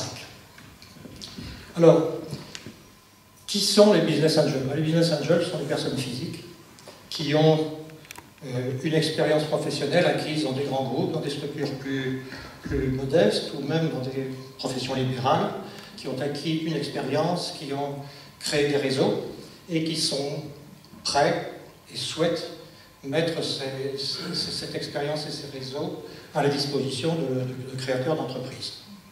Alors, nous investissons en moyenne, c'est difficile d'avoir des statistiques, mais typiquement l'investissement se balade entre 10 000 et 100 000 €, suivant les possibilités de chacun et aussi suivant les qualités des projets qui nous sont soumis. Et la théorie veut que sur une dizaine de projets, une dizaine d'investissements, il y en ait un ou deux qui soient des grands succès et qui permettent de compenser les pertes qui sont occasionnées dans les autres investissements. En fait, c'est certainement pas pour devenir riche qu'on devient business angel. ALREL, c'est quoi? Eh bien, d'abord, elle a été co-créée par Alain Basset, mon collègue et moi-même. Et en fait, on développe des hydroliennes de rivière. Des hydroliennes de rivière, ce sont des systèmes qui sont positionnés dans une rivière, comme leur nom l'indique, et qui produisent de l'électricité à partir de l'énergie cinétique de l'eau, c'est-à-dire la vitesse de l'eau. On a créé la société il y a 4 ans maintenant, et on est en phase de finalisation d'un premier prototype. Bon, on a des machines en test. Alors, pour être dans l'esprit du témoignage, ce que je voulais dire, c'est qu'on a rencontré Denis Oulès il y a un peu plus de 2 ans. Donc on était vraiment à la phase de démarrage, on avait fait une maquette, enfin bref. On a eu l'occasion, grâce à vous, de présenter notre projet donc, à plusieurs personnes de PSP. Le projet a été retenu comme intéressant et donc plusieurs investisseurs du BAG ont mis un investissement lors de l'ouverture du capital qu'on a fait fin 2013. Cet élément-là, il est, sans jeu de mots, capital. Quand on a monté la boîte avec Alain, on a dû mettre royalement 15 000 € chacun. Bon, c'est déjà pas si mal, mais très insuffisant. Les maquettes, les premières, on les fait dans un sous-sol, mais au bout d'un moment, il faut quand même passer par des entreprises et donc il faut les payer. La difficulté, c'est que pour avoir un emprunt, on ne vous prête pas au-delà de vos fonds propres. Donc du haut de nos 30 000 €, au mieux, on pouvait prétendre à 30 000, ce qui était notoirement insuffisant. Et donc, en fait, avoir eu cet investissement du BAG et d'autres investisseurs, quand on a cherché à augmenter le capital, on a rencontré pas mal de business angels. Et en fait, on ne les a pas retenus, on s'est permis de choisir. Leurs valeurs ne nous convenaient pas. Ce sont des gens qui, eux, ont un raisonnement de financier. Je mets 1, je veux récupérer au moins 4 ou 5, et vous vendez votre boîte pour que vous puissiez me payer. Ce truc-là, on n'en voulait pas, et on a dit, on préfère tout arrêter plutôt que de travailler avec des gens comme ça dans le capital. Ça, je le souligne parce que les valeurs du BAG ne sont pas celles-là. Vous raisonnez par rapport à une pérennité d'entreprise, une entreprise qui se développe, qui croît à tous les sens du terme, et ça, on l'a beaucoup apprécié. Dites-nous en quelques mots, et en quoi les investisseurs aussi sont importants. Donc nous, on représente la société Cybeltech qui développe des modèles de croissance des plantes. Donc l'idée, c'est de performer un peu la démarche de la nature au niveau de la sélection variétale, au niveau de la production, où il y a des marges d'erreur colossales sur l'emploi des intrants, des ressources naturelles, et sur la phase de transformation des produits agroalimentaires. Donc nous, la démarche qui nous a intéressés auprès du BAG, c'est d'avoir une complémentarité avec des investisseurs institutionnels, et comme le disait Madame, l'intérêt c'est aussi la valeur des personnes. Donc la démarche du BAG était intéressante parce qu'il y avait une expérience. Alors en plus, il y avait les retrouvailles entre M. Deloy, qui est un ancien centralien, et mes associés qui sont des centraliens, puisque Cybeltech est quelque part un spin-off de l'école centrale. Donc naturellement, les grands esprits se sont rencontrés avec Denis Oulès, qui est une personne qui nous avait mis tout de suite en contact et qui avait percuté sur la première présentation que j'avais pu faire. Et puis d'autres personnes du BAG, je pense à Pernette Barlier, qui avait aussi une expérience dans l'industrie et qui amenait une complémentarité aussi dans sa vision, ou Alain Rimel, qui lui avait passé toute sa carrière dans l'agriculture, dans le trading des céréales, et qui amenait aussi un point de vue tout à fait complémentaire. Et donc cet effet réseau était bénéfique à Cybeltech. Merci beaucoup. J'ai oublié de toujours le rappeler, mais vous avez déjà présenté votre projet, la plupart d'entre vous, dans des synapses présents, et vous pouvez le retrouver sur le site à travers les synapses passées et les comptes rendus, donc des présentations plus détaillées. Alors, et qu'est-ce qu'on fait en quelques mots, c'est qu'on vient résoudre les problèmes d'éclairage naturel dans le bâtiment. Donc, vous avez très souvent des bâtiments qui sont profonds, sombres, avec des soucis parfois d'exploitation des sous-sols, et on est capable d'amener la lumière du jour n'importe où dans le bâtiment. Comment est-ce qu'on fait? Je vous en parlerai juste après avoir parlé de Business Angel. Puisque c'est un peu le sujet qui nous a été amené. Il se trouve qu'Eki, c'est une société qu'on a montée fin 2012. Alors pour la petite histoire, puisque on a rencontré début 2012 Denis Oulès. À une époque, on n'était pas assez mature pour parler de création d'entreprise. Même, on avait un projet qui était un projet étudiant. Et à cette époque-là, l'une des remarques que l'on avait eues, et qui était la première réaction de Denis, qui nous a beaucoup fait réfléchir, c'est votre produit, vous prétendez le vendre à de la grande distribution. Est-ce que, effectivement, le profil des bâtiments, ça correspond? Mais pourtant, on est sur des interlocuteurs qui tirent les marges vers le bas. Et en fait, on s'est rendu compte au fur et à mesure qu'ils tirent la marge vers le bas avec leurs fournisseurs, mais pas sur le niveau de qualité des bâtiments. Et donc aujourd'hui, on a déjà réussi à signer un premier contrat avec Carrefour en début d'année, et on en est assez fiers. Je parle de ce témoignage parce que c'est l'ampleur des discussions que l'on a avec des business angels.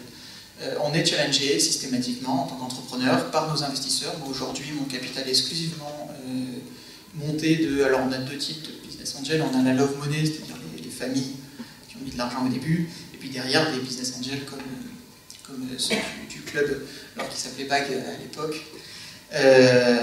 qui eux sont des gens comme ceux qui vous ont été décrits, qui ne mettent pas uniquement de l'argent pour dire je place de l'argent sinon ce serait en bourse, et qui viennent s'impliquer, qui challenge. Donc on a des réunions récurrentes.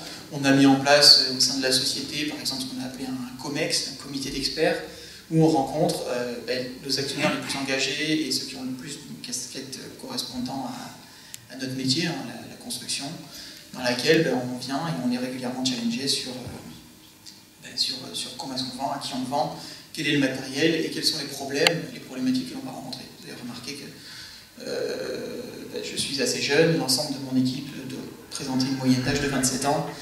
Quand on s'attaque à un marché qui est aussi stagnant que celui de l'univers du bâtiment, c'est une vraie problématique d'avoir des gens qui ont vécu dans cet univers et qui sont capables de nous accompagner. Un autre point qui n'a pas vraiment été évoqué là, mais qui est un vrai sujet, c'est que contacter des business angels, des clubs, organiser, c'est un très bon moyen de structurer son business plan, finalement, pour un entrepreneur. C'est-à-dire que c'est un très bon exercice, c'est pas uniquement je viens chercher de l'argent, c'est tout sauf ça. Ça commence par quel est mon business, à qui je vends, qu'est-ce que je vends, et on est challengé sur la partie vraiment chiffrée, entrepreneuriale. Vous prétendez pouvoir vendre 30 systèmes, ça vous en fait 2 par mois, concrètement. Alors 2 par mois, je suis un peu optimiste, c'est plutôt 3. Concrètement, vous avez combien de vendeurs pour assurer ça? Et ça pousse l'entrepreneur à être droit dans ses bottes et à monter un plan de développement et un projet d'entreprise qui est cohérent du début à la fin, alors que l'entrepreneur lui-même a plutôt une tendance d'être fonceur et rêveur. Bonjour à tous, je suis Rémi Dangla, président et cofondateur de Stilla Technologies, une jeune start-up qui développe des instruments d'analyse génétique pour le diagnostic médical. Aujourd'hui, ma société est en pleine croissance. Elle compte 11 salariés et nous nous apprêtons à faire le lancement commercial de nos produits d'analyse génétique. Or, en 2013, quand j'ai rencontré Denis, la société n'existait pas encore. Mais Denis et Pôle Sud Paris ont cru en le potentiel de mon projet. Grâce à Pôle Sud Paris, j'ai pu présenter mon concept, mes idées d'innovation lors d'un colloque Synapse. Et par la suite, j'ai pu aussi rencontrer le groupe des Business Angels du Grand Gâtinais. Ces Business Angels m'ont été d'une grande aide dans la structuration de mon projet. En effet, certains d'entre eux, comme Philippe Deloy, Pernette Barlier ou Pascal Marc, ont une grande expérience dans les technologies pour la santé et le diagnostic médical.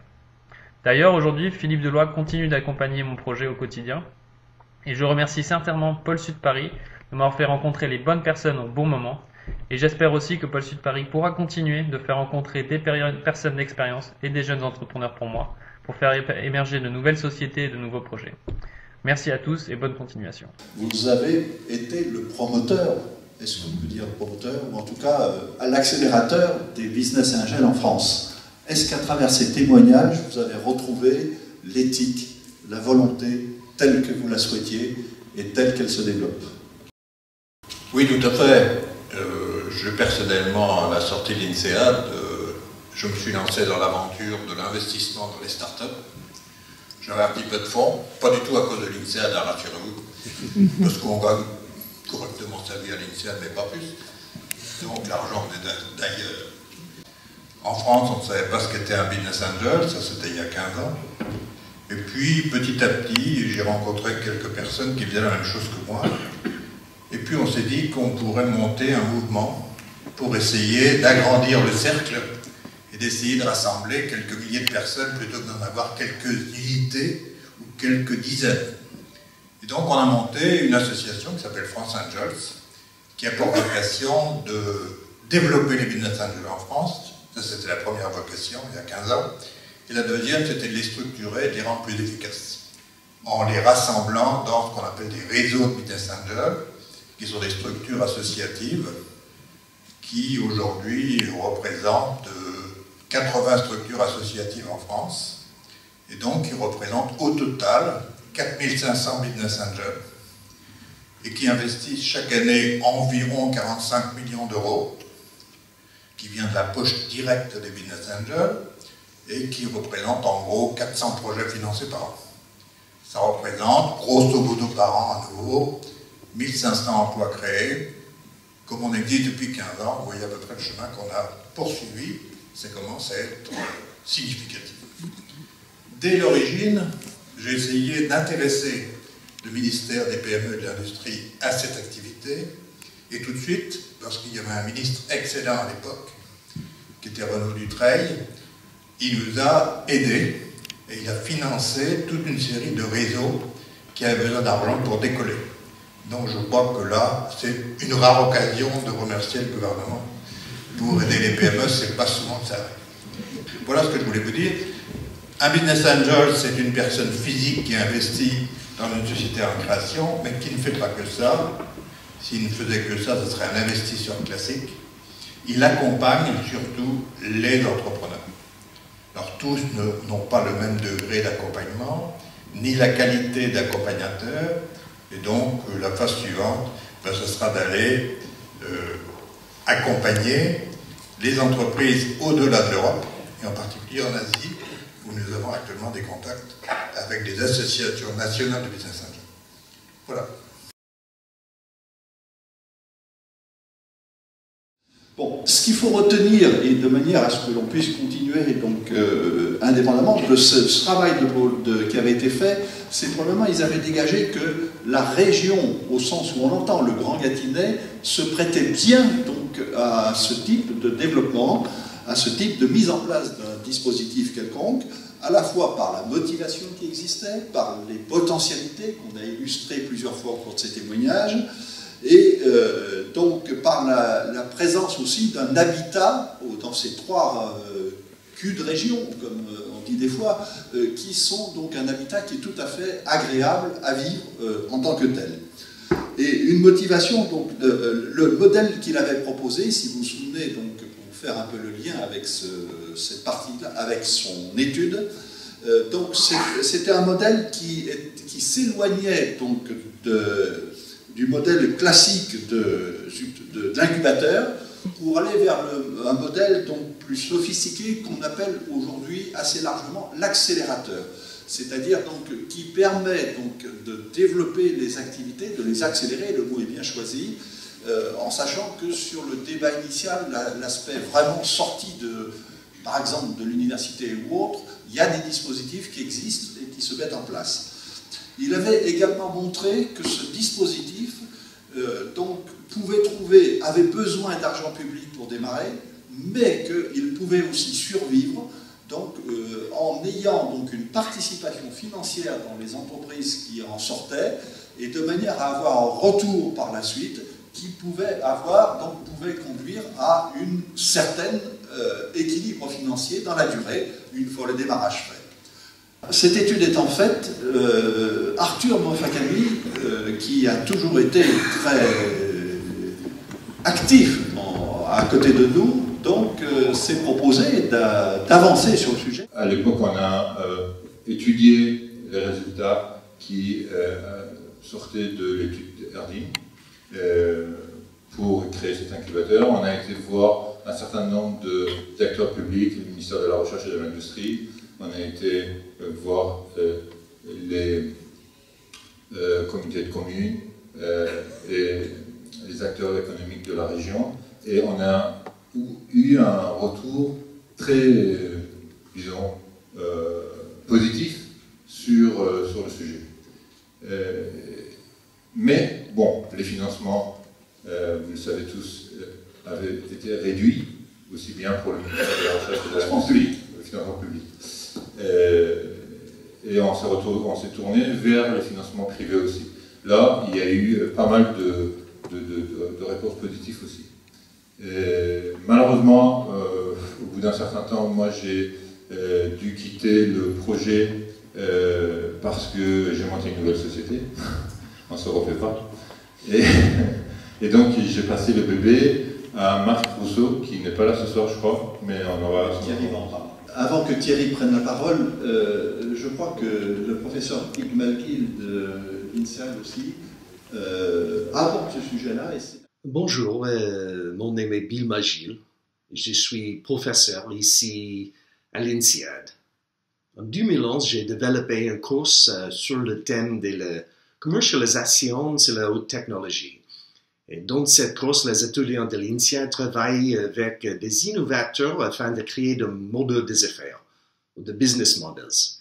L'objectif étant de faciliter la création de la véritable start-up technologique. Chaque année, nous avons entre 15 et 20 concepts de technologie pour Seco. Et Denis Oulès et Pôle Sud sont été des alliés essentiels et indispensables comme source de concepts de la communauté locale. Nous avons des startups de toutes sortes de technologies inimaginables. La science de la vie, la science des matériaux, l'informatique, le laser sont quelques exemples. Mon objectif est que ces entrepreneurs prennent de la valeur réelle du cours et continueront de lancer leur startup dans notre région ici. Je remercie Denis de nous proposer des projets régulièrement et je prévois notre continuation ensemble. Merci. La suite. Oui. Merci Georges, bonsoir à toutes et bonsoir à tous. Si tu me le permets, bien qu'on soit très pressé par le temps, je voudrais revenir pour apporter une précision en ce qui concerne l'étude d'Erding. En effet, cette étude a été réalisée grâce au soutien, je voudrais le mentionner, de Madame Roselyne Serkissian, qui devrait être là ce soir, je crois. Elle est revenue. Elle est conseillère régionale à la région Île-de-France et a donc soutenu fortement la réalisation de ce projet. La région Île-de-France a en effet financé 50% de l'étude et les régions Bourgogne et région Centre ont chacune financé 15%, Pôle Sud ayant pris le complément, c'est-à-dire les 20% restants. Enfin, pour revenir sur le relais que nous avons, que Marc Rousseau, a pris de Arthur, Arthur avait recherché des financements, surtout dans le monde public. Il s'agissait cette fois d'aller rechercher des financements dans le secteur privé. Pôle Sud a donc eu la chance de rencontrer Marc Rousseau. Marc Rousseau est un ingénieur de formation. Il a suivi les cours de l'INSEAD et a été diplômé récemment. Il bénéficie également d'une expérience internationale dans le domaine de la finance, expérience qu'il a acquise en Asie, et plus particulièrement au Japon, en Chine et à Singapour, je crois. Marc Rousseau a certainement été convaincu par l'intérêt de notre projet. Il a peut-être aussi été séduit par lui, puisqu'il a accepté de consacrer 6 mois de son temps à la mise au point de notre projet, et ceci bénévolement. Nous avons donc, ensemble, rencontré des organismes publics de financement, en complément de ce que Arthur avait déjà vu. Je pense à la Banque publique d'investissement, évidemment. Et nous avons rencontré nombre de cadres dirigeants de grandes entreprises publiques, de grandes entreprises privées, pardon, et de groupes industriels. Alors, je peux citer parmi celles-ci Thales, Safran, Hutchinson, dont on a parlé tout à l'heure, Airbus, le CEA et probablement que j'en oublie. Pardon. Et EDF, bien sûr, excusez-moi. Nous avons donc rencontré ces dernières, nous leur avons présenté notre projet, notre écosystème. Nous avons enregistré leurs commentaires, retenu leurs suggestions et monté un business model. Je voudrais témoigner de l'intérêt qu'ils portent à ce qu'on appelle l'open innovation. Alors, c'est un terme qui en réalité correspond à la coopération entre ces grands groupes et un certain nombre de startups innovantes. C'est un principe de coopération. Enfin, malheureusement, la messe n'est pas dite. Et si, à l'heure actuelle, nous pouvons enregistrer le soutien actif de nombre de partenaires, je pense en particulier aux chercheurs porteurs de projets, genre d'Arthur, à des étudiants, type étudiants de l'INSEAD, à des entreprises de toute taille, à des collectivités territoriales, à des groupes financiers. Il nous reste néanmoins, pour mener à bien ce projet, de trouver le catalyseur qui va nous permettre de concrétiser ce projet. Que 20 fois sur le métier, il faut remettre son ouvrage. Merci. Merci de me permettre de dire un petit mot. D'abord, bravo à Pôle Sud. Je crois que l'initiative vraiment qui a commencé à Samoro il y a longtemps, il y a 10 ans, finalement a réussi dans le sens à bouger beaucoup de choses, bouger beaucoup de personnes. Et c'est très heureux d'avoir été là au début.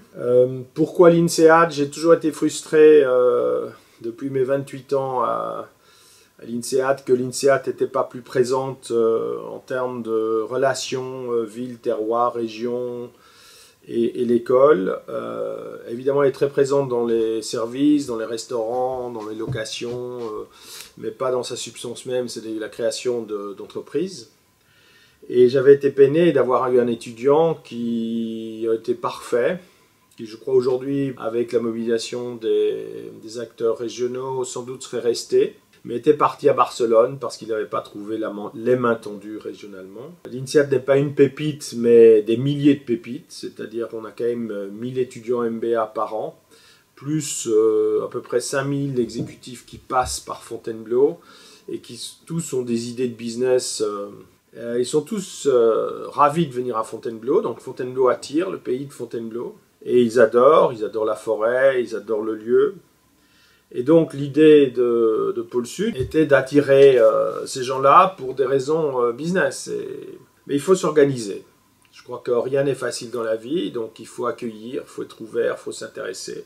Denis et Pôle Sud ont fait beaucoup pour mettre des ponts entre les étudiants MBA avec Bill McGill, qui je crois a témoigné avant moi, et la région, c'est-à-dire les porteurs de projets. Donc bon courage à Pôle Sud et tout le monde qui s'intéresse à cette question-là, parce qu'en fait la France va se sauver par sa créativité, mais sa créativité qui doit être transformée en activité économique. Et là, l'INSEAD peut contribuer, et c'est très important. Je finirai peut-être par 2 mots. La réputation de la France a fort souffert, surtout les dernières années. On le voit avec les professeurs INSEAD qui sont de plus en plus attirés à partir vers Singapour, y compris pour des questions de taxation, mais pas uniquement pour des raisons fiscales.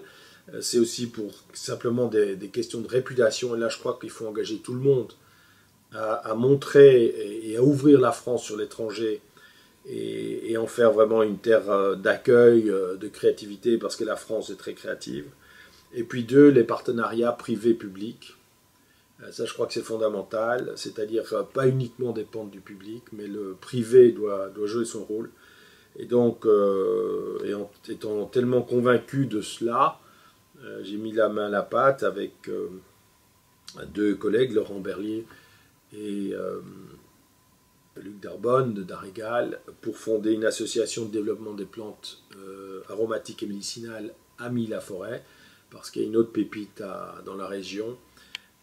C'est le Conservatoire national des plantes médicinales et aromatiques industrielles, qui est évidemment un conservatoire de tout ce qui est cette flore bio, et qu'on aimerait développer pour un cluster plutôt agro, bio, médicinal, cosmétique. Donc, comme bon professeur, j'ai été trop long, excusez-moi. Donc, bonne continuation, c'est fondamental pour la vie française, la vie de la région, et surtout, travailler ensemble, ne vous disputez pas trop. Ce qu'il faut, c'est que la région progresse, et je crois que Pôle Sud a fait vraiment un très bon boulot, un très bon relais entre l'INSEAD et la région, et je crois que c'est bon pour la région, et je crois que c'est bon pour l'INSEAD aussi. Et là aussi, il y a encore des choses à faire. Mais bravo Denis, Georges, Thierry, Philippe Deloy et tous les autres, et bonne chance. Tu prennes la parole maintenant pour exposer un peu tes idées futures, puisque plusieurs nous disent que tu avais plein d'idées. Merci du fond du cœur aux 28 témoins qui se sont exprimés. Vos témoignages révèlent qu'il est possible d'être en relation avec des créateurs de jeunes entreprises technologiquement innovantes, à fort potentiel, à vocation exportatrice, très longtemps, bien avant qu'ils ne choisissent leur lieu d'implantation.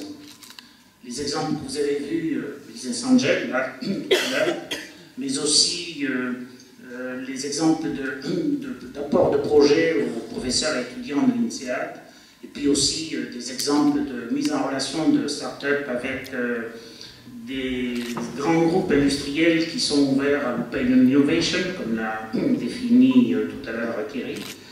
Tout ceci, je répète, montre qu'on peut être en contact avec ces créateurs bien avant qu'ils choisissent leur lieu d'implantation. Et les communautés de communes, mesdames les présidentes et présidents de communautés de communes, vous rêvez d'avoir des projets qui s'installent chez vous, tels que ceux que l'on a vus, Céramide, Oxand, Magpie Polymers.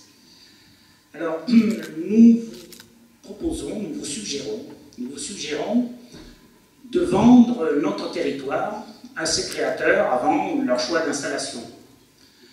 De vendre vraiment les atouts du territoire. Comment?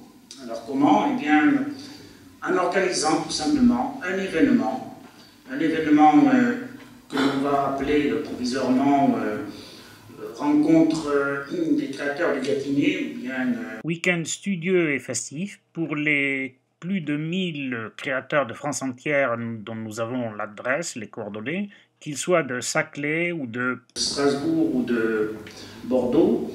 Très souvent, ils sont tout simplement lauréats du concours national du ministère de la Recherche, c'est-à-dire qu'ils ont reçu une subvention de 30 000 à 300 000 euros pour amorcer leur projet.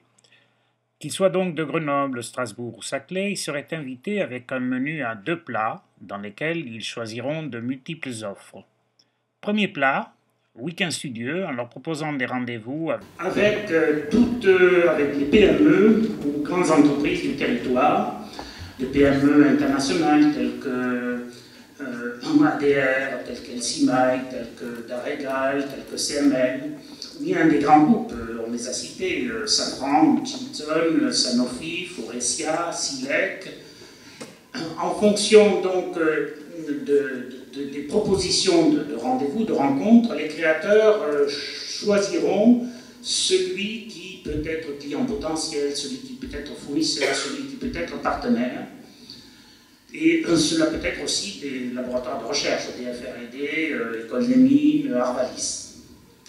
Et puis le deuxième plat, le dimanche, eh bien, mesdames les présidentes et présidents de communautés de communes des 8 bassins de vie, vous leur offrirez des options de visite, de découverte de sites dont vous êtes très fiers, avec les facilités présentes, existantes, et en pensant à leur éventuel conjoint ou conjointe, et même dans certains cas aux enfants, tout ce qu'il faut pour accueillir des créateurs dans une région qui est attractivement résidentielle, enfin où on aime vivre, où nous aimons vivre. Alors, déjà pour avoir parlé un petit peu de ceci à quelques élus, certains nous ont dit, mais nous ont fait penser qu'il y avait un sous-produit qui devait très naturellement être fait.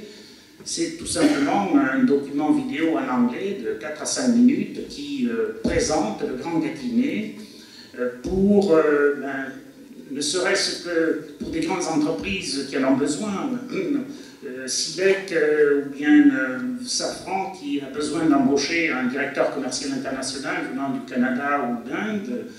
Qu'est-ce qu'il leur propose aujourd'hui pour connaître la qualité résidentielle du territoire? Un tel document doit servir effectivement à faire connaître le Grand Gâtinais aussi bien à un étranger de Grenoble que de Vancouver ou de Séoul. Et je le répète, il pourra être utilisé par toute PME qui veut grande entreprise, avoir le meilleur spécialiste de je ne sais quelle technologie. Suggestion de week-end studieux et festif, il nous semble qu'il faut que vous le réalisiez tous ensemble. Alors tous ensemble parce qu'il faut que l'offre des rendez-vous soit suffisamment large pour avoir dedans de la chimie, de la mécanique, de l'agroalimentaire, que sais-je encore. Et puis tous ensemble parce qu'on sait bien, un créateur de start-up, il peut décider d'implanter son entreprise dans un bassin de vie, mais pour des raisons familiales, de travail de conjoint, il peut habiter dans le bassin de vie d'à côté. Donc nous pensons que nous sentons qu'il y aura une coopération entre les 8 bassins de vie pour réaliser ceci. Nous mettons à votre disposition, nous avons le réseau de contacts. Vous avez les atouts du territoire, je pense que ceci est réalisable, et pour ne rien vous cacher, pour en avoir parlé à quelques-uns, puisqu'il faut faire travailler 4 extrémités, 4 Finistères de département ensemble, nous avons déjà un rendez-vous prévisionnel exploratoire avec des élus de 2 départements. Mais c'est vous, mesdames et messieurs les invités, d'encourager nos élus territoriaux vers ce projet. Et les initiatives. Alors, oui, mon cher Denis, je suis là à plusieurs titres. Alors, je prends toutes mes casquettes, tout particulièrement, effectivement, celle de présidente de l'Union des maires, mais aussi celle, je dirais, de présidente d'une communauté de communes, parce que tu as beaucoup parlé des communautés de communes, et puis un petit peu en tant que parlementaire. Alors, sur ton initiative, je vous rappelle, vous connaissez tous très très bien Denis, vous connaissez sa perspicacité, à nous convaincre depuis déjà une dizaine d'années. Alors avant de parler de ton projet, je voulais tout d'abord, pour ces 10 années, j'ai réfléchi à un petit cadeau. Je me suis dit qu'une petite médaille, la médaille de l'Assemblée nationale, je me suis dit que c'était peut-être quand même pour témoigner ton investissement sur notre territoire, sur la circonscription de Fontainebleau, même si tu dépasses très très largement cette circonscription, c'était un petit témoignage de mon soutien, du soutien de tous les élus qui sont présents dans cette salle, et puis de ton investissement pour le développement de notre territoire. Alors je voulais tout d'abord te remettre cette médaille de l'Assemblée nationale pour ton engagement sur le Sud Seine-et-Marne. Merci de...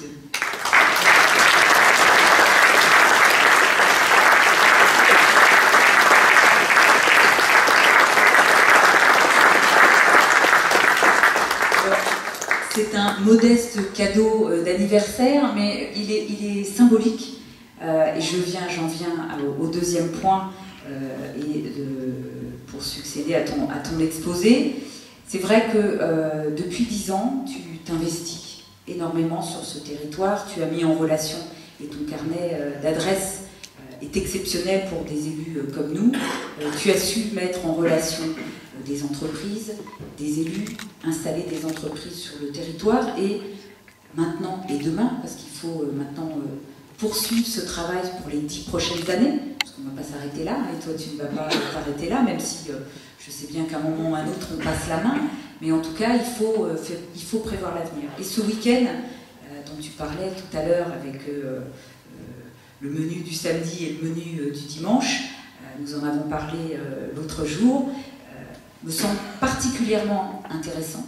Et je pense que c'est au travers de tous les présidents de communautés de communes qui sont là, ou de vice-présidents, moi en tant que parlementaire et présidente de l'Union des maires de Seine-et-Marne, que l'on puisse effectivement l'année prochaine travailler ensemble, trouver ensemble le lieu idéal, alors qui peut être Fontainebleau, qui peut être Nemours, qui peut être Moret, je ne sais pas, qui peut être, on va rester quand même dans le sud, mais dans le Grand Gâtinais, donc ça peut être aussi des communes qui sont à proximité, pas forcément sud Seine-et-Marne, mais qui sont sur ce Grand Gâtinais, pour effectivement organiser ce week-end qui me semble particulièrement riche pour les entreprises, mais aussi pour nos territoires, parce que j'ai bien aimé tout à l'heure, et je crois que c'est là-dessus qu'il faut insister.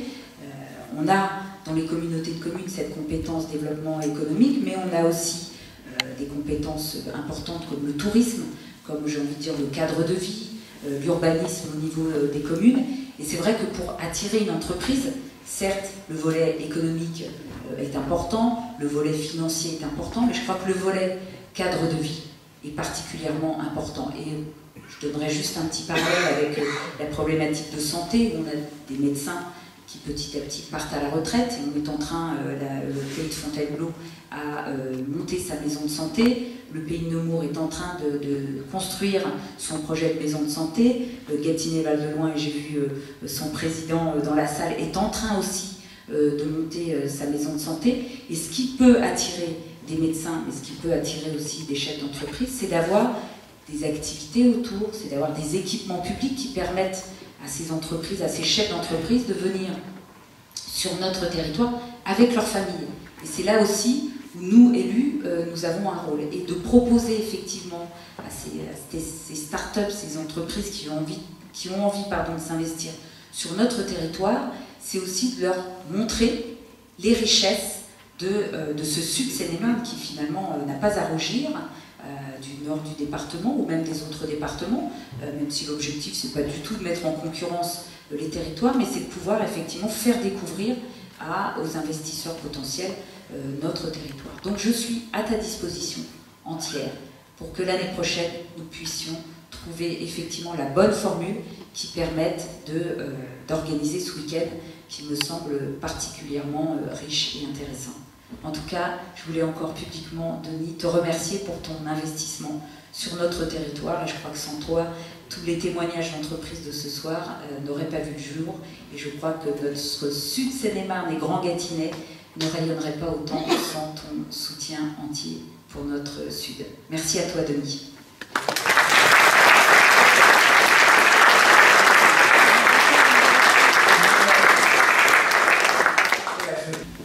Merci pour cette médaille, merci, c'est un signe très réconfortant et encourageant, merci infiniment.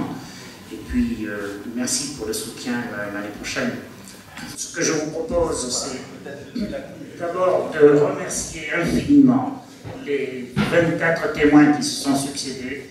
Vous avez été formidables. Je remercie évidemment la ville de Fontainebleau qui nous a prêté ce théâtre ce soir. Je vous invite à prendre un pot, et c'est l'association, elle est bien gérée par son trésorier qui vous le paie. C'est peut-être modeste, mais enfin c'est un anniversaire, donc c'est en sortant sur la salle, dans la salle à droite.